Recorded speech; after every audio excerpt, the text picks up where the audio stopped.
మీరు కానుకలు ఇచ్చినా ఇవ్వకపోయినా పర్లేదు, కానీ మరి ప్రార్థన అయితే చేయండి.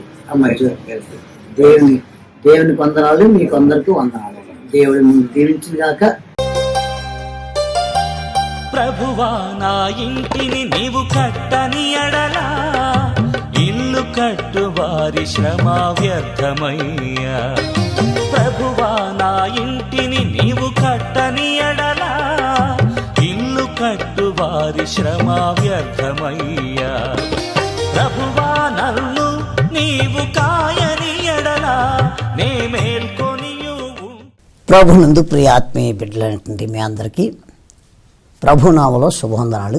ప్రియులారా, దేవాది దేవుడు సృష్టికర్త అయిన మహాదేవుడు మనల్ని ప్రేమించి ఈ 2025 సంవత్సరం ఈ మార్చి నెల మరి ఈ యొక్క 7వ తారీఖులోకి అడుగు పెట్టించిన దేవాది దేవునికి ఎంతగానో స్తుతులు స్తోత్రాలు తెలియజేస్తూ మీ అందరికీ క్రీస్తు యేసు నామములో మీ అందరికీ నిండార వందనాలు తెలియజేస్తున్నాం.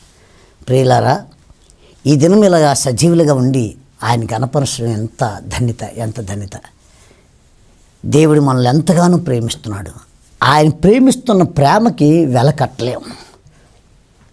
అంత అద్భుతంగా మనల్ని ప్రేమిస్తూ ఉన్నాడు. అయితే ఈ దినం మనల్ని ఎంతగా ప్రేమిస్తున్న మన దేవుడు మన జీవితంలో ఘనమైన కార్యాలు నెరవేర్చబడాలంటే దేవుడు ఏ విధంగా మన జీవితంలో గొప్ప కార్యాలు చేస్తాడో, నెరవేర్చబడాలంటే మనం ఏ విధంగా జీవించాలో కొన్ని విషయాలు మనం ధ్యానించుకుందాం. పరిశుద్ధ వేద గ్రంథం నుండి మరి రోమీయులకు రాసిన రోమా పత్రిక అపోస్తలుడు పౌలు రోమా పట్టణానికి రాయబడినటువంటి పత్రికని ధ్యానించుకుని 4వ అధ్యాయం 20వ వచనం మంచి మాట ఉంది, చదువుదాం. 4వ అధ్యాయం 20వ వచనం. అవిశ్వాసం వల్ల దేవుని వాగ్దానం గురించి సందేహింపక దేవుని మహింపరిచి ఆయన వాగ్దానం చేసిన దాన్ని నెరవేర్చుటకు సమర్థుడిని రూఢిగా విశ్వసించి విశ్వాసము వలన బలమును నొందెను. పరిశుద్ధ లేఖనాల్లో మనం చూస్తే దేవునికి బిడ్డలారా, ఈ యొక్క పరిశుద్ధ గ్రంథంలో రోమాపత్రిక అపోస్తలుడు పౌలు చెప్పినట్టు మాట మరి మనం చూస్తే విశ్వాసం వల్ల దేవుని వాగ్దానం గురించి సందేహింపక దేవుని మహింపరచాలి. దేవునికి బిడ్డలారా, మా సంఘంలో జరిగినటువంటి అద్భుతమైనటువంటి మరి దేవుడిచ్చిన వాగ్దానాలు తీసుకున్న తర్వాత ఆ వాగ్దానం ఎంత ప్రగాఢమైన విశ్వాసం ఆ యొక్క మరి ఆ బిడ్డకి ఎంత ప్రగాఢమైన విశ్వాసం అంటే, ఆమె జనవరిలో తీసుకున్న వాగ్దానం జనవరి, ఫిబ్రవరి, మార్చి, ఏప్రిల్, మే నెల, జూన్ నెల అయిపోయింది, జూలై అయిపోయింది. ఆ వాగ్దానాన్ని తన భర్త ఎంత ప్రగాఢమైన విశ్వాసంతో నమ్మి ప్రార్థన చేస్తున్నారంటే, నేను నీకు గర్భఫలం ఇచ్చేదనని ఆ వాగ్దానం ఏంటంటే అప్పటికి 12 సంవత్సరాలు అయింది పెళ్ళి అయ్యి భార్య భర్తలు. వాళ్ళ తమ్ముడు పెళ్లి చేసుకున్న 2 సంవత్సరాల్లోనే ప్రెగ్నెన్సీతో మంచి బాబు పుట్టాడు. వీళ్ళు 12 సంవత్సరాలు అయినా పిల్లలు పుట్టలేదు. పిల్లలు పుట్టపోయేసరికి చాలా చింతిస్తున్నారు. ఎన్నో మందులు అన్నీ తిప్పలు పడుతున్నారు, తిప్పలన్నీ పడుతున్నారు. అయితే 31వ తారీఖు నైట్ మాత్రం ఉపవాసంతో వచ్చి వాగ్దానం, భార్య భర్తలు ఇద్దరు కూడా విశ్వాసంతో వచ్చి వాగ్దానం తీసుకున్నారు. ఇద్దరికీ ఒకే రకమైనటువంటి వాగ్దానం దేవుడిచ్చాడు. గర్భఫలం దేవుడిచ్చిన బహుమానం అని ఆ వాగ్దానం తీసుకొని సంతోషంగా ప్రార్థన చేసుకొని వెళ్ళారు. ఆ వాగ్దానం మీద చేతులు పెట్టి ప్రార్థన చేసుకుంటున్నారు. జనవరి అయిపోయింది, ఫిబ్రవరి అయిపోయింది, మార్చి అయిపోయింది, ఏప్రిల్, మే నెల, జూన్ నెల, ఆగస్టు నెల దాటింది. ఇక నెలలు చూస్తే నెలలు దగ్గర పడుతున్నాయి. నవంబరు స్టార్టింగ్లో భయంకరంగా ఉపవాస ప్రార్థన భార్య భర్తలు ఇద్దరు ఉండి, దైవ సేవకుడిగా మేము ప్రార్థన చేస్తున్నాం, వస్తున్నారు, మామూలు మాట్లాడి వెళ్తున్నారు, కానీ వాళ్ళ గుండెల్లో ఉన్న భారం అనేది వాళ్ళిద్దరికీ ఉపవాసం ఉంది. 3 రోజులు కూడా ఆ ఉద్యోగాలన్నీ కూడా సెలవు పెట్టేసి ఉపవాస ప్రార్థనలో నవంబర్లో పెడితే నవంబర్లో 3 రోజులు కూడా ఉపవాసం ఉన్నారు. ఉపవాసం ఉండి సంతోషంగా ఉపవాస ప్రార్థన అయిపోయిన తర్వాత సంతోషంగా వెళ్ళారు. వెళ్ళిన తర్వాత నవంబరు 16వ తారీఖుని ఆ బిడ్డ గర్భం ధరించింది. డిసెంబరు ఆ ప్రెగ్నెన్సీ కన్ఫామ్ అయ్యే వరకు ఎవరితో చెప్పలేదు.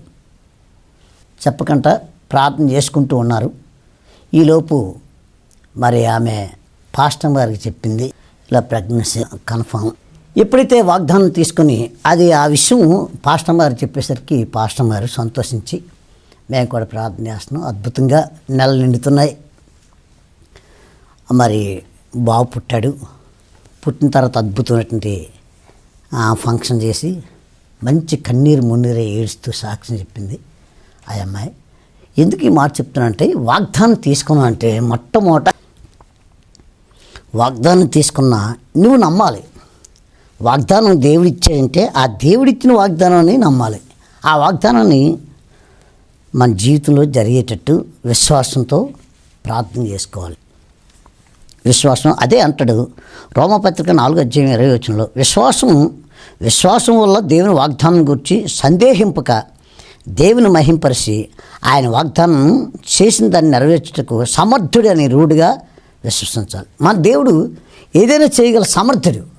అందుకే ఎంత విశ్వాసం అంటే సద్రక్ మిషక్ అబేద్నెగోకి, రాజా నువ్వు పెట్టిన వెండి విగ్రహానికి నమస్కారం చేయము, మీరు పెట్టిన ఆ ప్రతిమకి మేము నమస్కారం చేయము, అవసరమైతే మేము అగ్నికి ఆహుతైన అవుతాం కానీ నీ బొమ్మకు మొక్కమని చెప్తారు.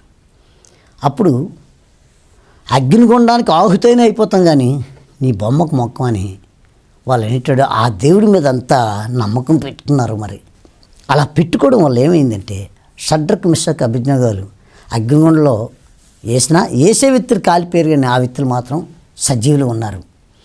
ఆ వెంటనే ఆ రాజు వీరి దేవుడే నిజమైన దేవుడు, వీరి దేవుడే గొప్ప దేవుడు, వీరి దేవుడే సజీవుడైన దేవుడు, వీరి దేవుడే మరణాన్ని గెలిచినవాడు, అద్భుతాలు చేసే దేవుడు వీరి దేవుడే, మన దేశంలో ఈ దేవుని తప్ప ఏ దేవుని కూడా ఆరాధించకూడదని రాజాజ్ఞిచ్చాడు. కాబట్టి ప్రియులారా, ఈ టీవీ చూస్తున్న ప్రేక్షకులారా, మనం నమ్ముతున్నది ఎలా ఉండాలంటే విశ్వాసంతో కూడుకున్న నమ్మకంతో ఉండాలి. అలా నమ్మినటువంటి వ్యక్తులకి అద్భుతాలు చేస్తాడు దేవుడు. అద్భుతాలు ఊరికి చేసాడు, ఎవరికి అందరికీ చేయడు. ఎవరైతే విశ్వాసంలో నమ్మకత్వంలో ప్రగాఢమైన నమ్మకం గుండెల్లో ఉండి విశ్వాసం కనపరుస్తారో వారికి అద్భుతాలు చేస్తాడు దేవుడు. అంతేకాదు హెబ్రీయులకు రాసిన పత్రిక 6వ అధ్యాయం అద్భుతమైన మాట ఉంటుంది. 6వ అధ్యాయం 11-12 మంచి మాట ఉంటుంది. ఏంటో మాట అంటే చూడండి, 11-12 మీరు మందులు కాక విశ్వాసము చేతను ఓర్పు చేతను వాగ్దానములు స్వతంత్రించుకొని వారిని పోలి నడుచుకున్నట్లుగా మీలో ప్రతివాడును మీ నిరీక్షణ పరిపూర్ణమగు నిమిత్తము మీరు మాదిరి కనుపరిచి ఆసక్తిని తుదమట్టుకు కనపరచవలని అపేక్షించున్నాను. దేవుడు అదే కోరుకుంటున్నాడు. తుద వరకు కూడా, కడ వరకు కూడా చూడండి, డిసెంబర్ నెల వచ్చే వరకు కూడా ఆ అమ్మాయి విశ్వాసంతో భార్యాభర్తలు ప్రార్థన చేసుకున్నారు. ఎలాగైనా మేము గర్భఫలాన్ని పొందాలి అని విశ్వాసంతో ఇద్దరు భార్యాభర్తలు విశ్వాసంతో వాళ్ళు ఇద్దరు కూడా కలిపి ప్రార్థన చేశారు.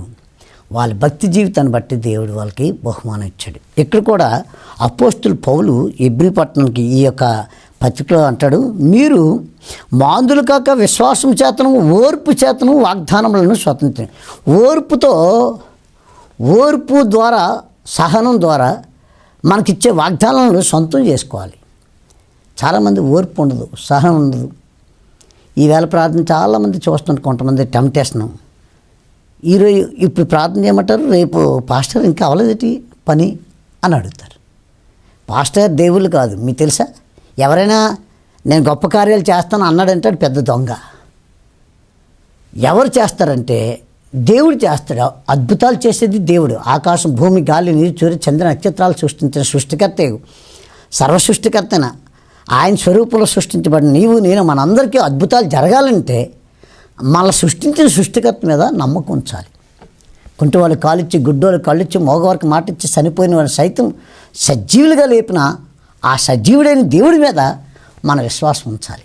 అప్పుడు మనం ఏదైతే అనుకుంటున్నామో అవి జరగడానికి అవకాశం ఉంటుంది. అంతేగాని విశ్వాసం లేకుండా దేవుడికి ఇష్టడై, ఇదే హెబ్రీయులకు రాసిన పత్రికలు అంటాడు 11వ అధ్యాయంలో ఎంత చక్కని మాట అంటాడు. విశ్వాసం లేకుండా దేవుడికి ఇష్టడే ఉంటే అసాధ్యం అంటాడు. విశ్వాసం లేకుండా 6వ వచనంలో 11:6లో విశ్వాసం లేకుండా దేవునికి ఇష్టడే ఉంటే అసాధ్యము. దేవుని దగ్గరికి వచ్చేవాడు ఆయన ఉన్నాడని తను వెతికి వారికి ప్రతిఫలం దయచేవాడని నమ్మవాళ్ళు కదా.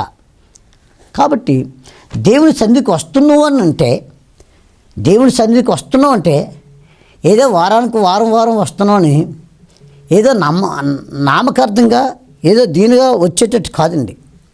మనం వస్తుంటే ఎలా ఉండాలంటే, కాబట్టి అపోస్తలుడు పౌలు అంటాడు విశ్వాసం లేకుండా దేవునికి ఇష్టడే ఉంటే అసాధ్యం అంటాడు. దేవుని వద్దకు వచ్చేవాడు ఆయన ఉన్నాడని తను వెతికి వారికి ఫలం దయచేయడం అని నమ్మవాళ్ళం కదా అంటాడు. దేవుని సన్నిధికి వచ్చిన నీవు విశ్వాసంతో వచ్చినప్పుడు ఎటువంటి కఠోరమైన సమస్యనైనా, ఎటువంటి భయంకరమైన విపత్తు అయినా, ఎటువంటి పరిస్థితులైనా తారుమారు చేయగల సమర్థుడు మన ప్రభు అనే యేసుక్రీస్తు.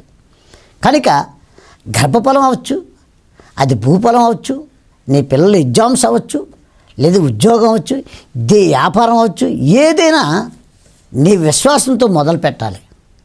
విశ్వాసంతో ప్రార్థన చేసుకోవాలి. అప్పుడు అద్భుతాలు మన కళ్ళేటిని మన కాలు దగ్గరికి వచ్చి పడతాయి. దేవుని యందు విశ్వాసం లేకన్నా నువ్వెంత డబ్బు వెచ్చించి వ్యాపారం చేసినా వ్యాపారంలో నష్టాలు వస్తాయి. నీవు దేవుని బిడ్డ కనుక విశ్వాసంతో వ్యాపారం ముందు సాగుతూ ఉండాలి. కాబట్టి ఇంకా చూసుకుంటూ పోతే ఇదే 11:17 చక్కని మాట ఉంది. అబ్రహాము శోధింపబడి విశ్వాసమును బట్టి ఇస్సాకు బలిని అర్పించును, ఎవడు ఆ వాగ్దానములు సంతోషించి అంగీకరించు. చూసారా, సంతోషంగా అంగీకరించినప్పుడు మొట్టమొదట సందేహింపకంట నమ్మాలి. రెండోది సంతోషంతో అంగీకరించినప్పుడు నీకు ఇచ్చిన వాగ్దానం సంతోషంతో అంగీకరించాలి. ఆనందంతో నా దేవుడు నాకు ఇటువంటి గొప్ప వాగ్దానం ఇచ్చాడని ఆనందంతో సంతోషంతో ఉండాలి. అప్పుడు దేవుడు గొప్ప కార్యాలు చేస్తాడు. ఇదే హెబ్రీయులకు రాసిన పత్రికలో 10:36 చక్కని మాట ఉంటుంది. ఏంటి ఆ మాట అంటే చూడండి. మరి మీరు దేవుని చిత్తం దేవుని చిత్తమును నెరవేర్చిన వారై వాగ్దానం పొందు నిమిత్తము మీకు ఓరిమి అవసరమై ఉన్నది. ఓరిమి అవసరమై ఉన్నది. ఓరిమి అవసరం అంటే ఓర్పు. ఎంతో ఓర్పు.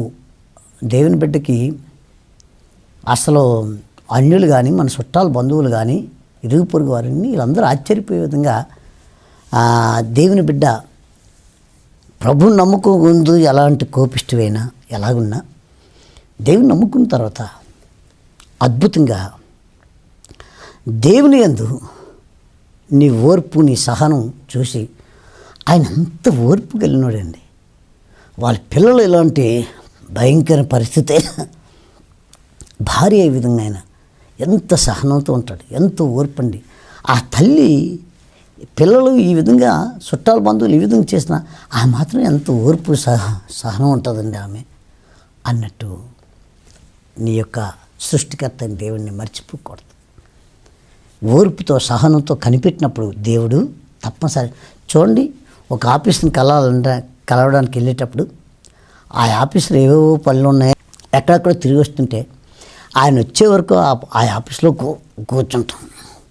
అలాగే మన దేవుని దగ్గరికి వచ్చేటప్పుడు మనం ఓర్పు సహనం లేకపోతే మనం ఆశీర్వాదాలు పొందలేము. ఆశీర్వాదాలు పొందాలంటే మనకెంతైనా ఓర్పు అవసరం. కాబట్టి ప్రియ సహోదరుడు, ఈ యొక్క సంధ్యాకాల సమయంలో దేవుడు ఎంత గొప్ప మాట చెప్తున్నాడంటే ఆదికాండంలో చక్కని మాట అంటాడు. చూడండి 26వ అధ్యాయంలో ఆదికాండంలో 26:1-5 చక్కని మాట ప్రభు మన దేవుడు ఇక్కడ క్లియర్గా చెప్తున్నాడు. చూడండి 26వ అధ్యాయంలో చాలా క్లుప్తంగా చెప్తున్నాడు ప్రభు. 26:1-5 అబ్రహాం దినంలో వచ్చిన మొదటి కరువు గాక మరి ఒక కరువు ఆ దేశంలో వచ్చును. అప్పుడు ఇస్సాకు గెరార్లోనున్న ఫిలిష్తీయుల రాజైన అబీమెలెకు వద్దకు వెళ్ళెను. అక్కడ యెహోవా అతనికి ప్రత్యక్షమై, నీవు ఐగుప్తులోనికి వెళ్ళక నేను నీతో చెప్పిన దేశమందు నివసించుము, ఈ దేశమందు పరవాసమై ఉండము. నేను నీకు తోడే ఉన్నాను, తోడే ఉండి నిన్ను ఆశీర్వదించదును. అబ్బా, ఎంత గొప్ప దేవుడు, ఎంత గొప్ప దేవుడు. మన దేవుడు చూడండి, కరువులో కూడా ప్రపంచం అంతటికీ వచ్చింది, కానీ ఇస్సాకు కరువు వచ్చినట్టు చూడట్లేదు. ఎందుకునంటే ఆయన అంటాడు, నేను నీకు తోడే ఉన్నాను, నిన్ను ఆశీర్వదిస్తాను అంటుంటాడు. ఎప్పుడు కూడా దేవుడిచ్చిన వాగ్దానాన్ని విశ్వాసంతో నమ్మినప్పుడు మనకి ఎంత కఠోరమైన పరిస్థితులు వచ్చినా మళ్ళీ పోషించే దేవుడు మనతో ఉన్నాడు, మళ్ళీ ఆదరించే దేవుడు ఉన్నాడు, మళ్ళీ ప్రేమించే దేవుడు ఉన్నాడు, మళ్ళీ అత్తుకునే దేవుడు ఉన్నాడు, మన అవసరతలు తీర్చే దేవుడు ఉన్నాడు. అలాంటి దేవుడు మనం కలిగి ఉన్నాం కాబట్టి మనం ఎంతగానో ఆనందంగా దేవుని స్తుతించాలి. ఇస్సాకు చూడండి, ఆ యొక్క 12వ వచనంలో అంటాడు, ఇస్సాకు ఆ దేశమందు ఉన్నవాడై విత్తనం వేసి ఆ సంవత్సరం 100 ఫలం పొందెను. యెహోవా అతన్ని ఆశీర్వదించను కనుక ఆ మనుషుడు గొప్పవాడాయను. దేవుని యొక్క బిడ్డలారా, ఎంత గొప్పవాడు అయ్యాడంటే, ఇస్సాకు అంత గొప్పవాడు అయ్యాడంటే దేవుడి మీద విశ్వాసం ఉంచాడు. దేవుడిని నమ్ముకున్న తర్వాత మన విశ్వాసం గొప్పగా ఉన్నప్పుడు మన చుట్టాల బంధువులు వచ్చి, ఇరుగు పొరుగు వారు వచ్చి అందరూ కూడా ఆశ్చర్యపోయిందా దీవించబడాలంటే తప్పనిసరిగా మనకిచ్చిన వాగ్దానం నెరవేర్చబడాలంటే తప్పనిసరిగా మన విశ్వాసం గొప్పదై ఉండాలి, దేవుడి మీద ఆధారపడాలి. మంచిది. దేవుడి పరిశుద్ధ మాటలు దీవించి ఆశీర్వదించిన గాక. ప్రభునందు ప్రియ ప్రేక్షకులారా, మరి ఈ మందిరం కడుతున్న మందిరం కానీ జరుగుతున్న ఇప్పటికీ దేవుడు మన సహవాసాన్ని ప్రేమించి 10 తెగల మధ్య సేవా పరిసరి జరుగుతుంది. లంబాడీస్, కోయ, కొండరెడ్డి, గొత్తుకోయ, మాలగడి, మరి రకరకాలుగా లిపిలేని భాషలో మధ్యలో పరిసరి జరుగుతుంది. కనుక ఆ పరిసరి కొనసాగాలంటే, ఈ మందిరం కట్టబడాలంటే చూస్తున్న ప్రియ ప్రేక్షకులారా, మీరు తప్పనిసరిగా ఈ సహవాసానికి, ఈ మందిర నిర్మాణానికి సహకరించి మీరు మీ పిల్లలు దీవించబడతారని ఆశిస్తున్నాను. దేవుడికి ఇచ్చేంత వరకు పాడైపోయిన వాళ్ళు ఎవరు లేరు. దేవుడికిచ్చి అభివృద్ధి పొందిన వాళ్ళు ఎంతోమంది ఉన్నారు. కనుక చూస్తున్న ఈ మందిరం కడుతున్న విధానం మీరు చూస్తున్నారు. మన పరిచర్య సంఘం లేని దగ్గర సంఘ స్థాపన చేయడం,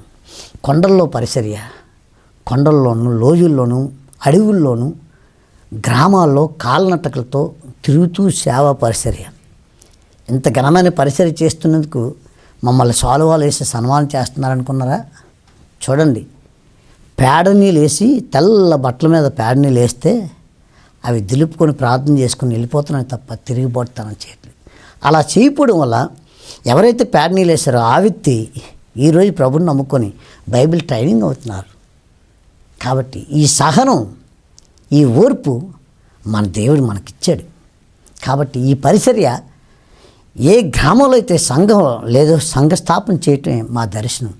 కాబట్టి ఈ సంఘ స్థాపన, ఈ నశించిపోతున్న ఆత్మల కొరకు భారం కలిగిన ప్రతి ఒక్కరు కూడా యేసు శక్తి సువార్త పరిచర్య, జీసస్ పవర్ గాస్పల్ మిషన్కి మీరు సహాయం చేసి మరింతగా విరివిగా ఈ పనిని జరిగేటట్టు మీరు ప్రార్థన చేసి సహాయం చేస్తారని ఆశిస్తూ, దేవుడి ఈ సంధ్యాకాల సమయంలో మనల్ని దేవుడు దీవించి ఆశీర్వదించిన గాక.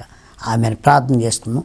పరిశుద్ధ మా కన్న తండ్రి, ఈ యేసు శక్తి సువార్త పరిసరికి ఎంతమంది అయితే సహాయం చేస్తున్నారో వారిని, వారి కుటుంబాలు దీవించి ఆశీర్వదించి మరింతగా విరివిగా ఈ పరిసరి జరగడానికి సహాయం చేయమని యేసు నామములో అడుగుచున్నాను తండ్రి. ఆమేన్, ఆమేన్, ఆమేన్.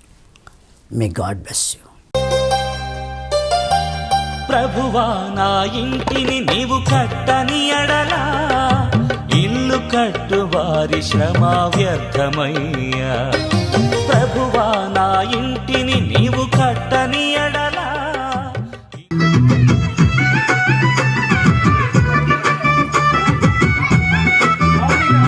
రేలా రేల రేల రేల రేల రేల రేల రే రేల రేల రేల రేల రేల రేల రేల రేల రేల రే రేల రేల రేల రేల రే రేల రేల రేల రే రేల రేల రేల రే రేల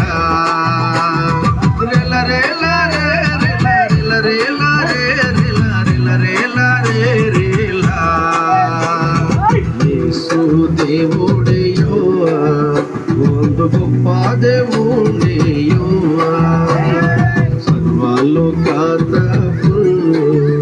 ఓనలి కాటే దేవుడే హిలో దేవుడే యువా ఓదు గొప్ప దేవుడే యువా సర్వలోకాత ఓనలి కాటే దేవుడే హిలో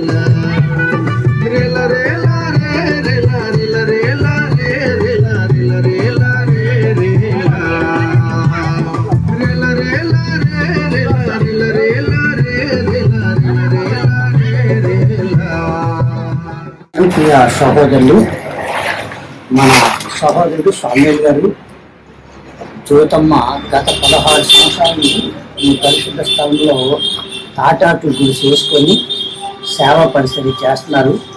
అనేకులు రక్షణ పొందుతున్నారు. ఈ ప్రాంతం అంతా కదిలించబడుతుంది. అద్భుతంగా దేవుడు బలంగా వాడుకుంటున్న సమయంలో వాడునండి ఈ యొక్క తాటాకు చెట్టు పైన చూడండి. ఆ యొక్క ఫ్యాన్ కూడా ఇందులో ఆ కాంగో అంటే రైన్ ఫ్యాన్ బాక్సులు అన్ని కాలిపోయి మొత్తం స్టోర్లు వచ్చేటట్టు ఇప్పుడు అలాగా ఉంది. ఆ పేర్లు అదిగో టాటా గుడిలో పాస్టర్ అంటారు అలాంటి ఆ సైడ్ తీసి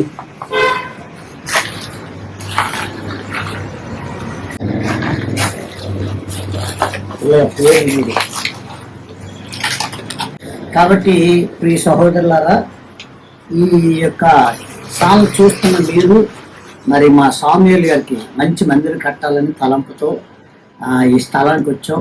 ఆ మందిరం కట్టబడాలంటే మీ అందరు కూడా చూస్తున్న ప్రతి ఒక్కరు గుర్తులు ఇప్పి తగిన సహాయం చేయండి.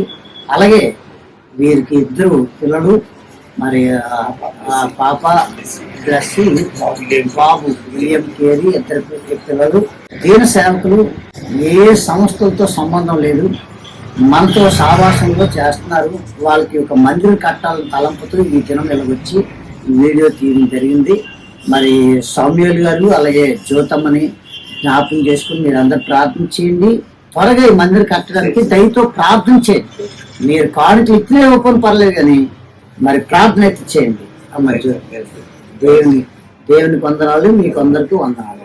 దేవుడు దీవించిన గాక. ప్రభువా నా ఇంటిని నీవు కట్టని ఎడలా ఇల్లు కట్టు వారి శ్రమ వ్యర్థమయ్యా.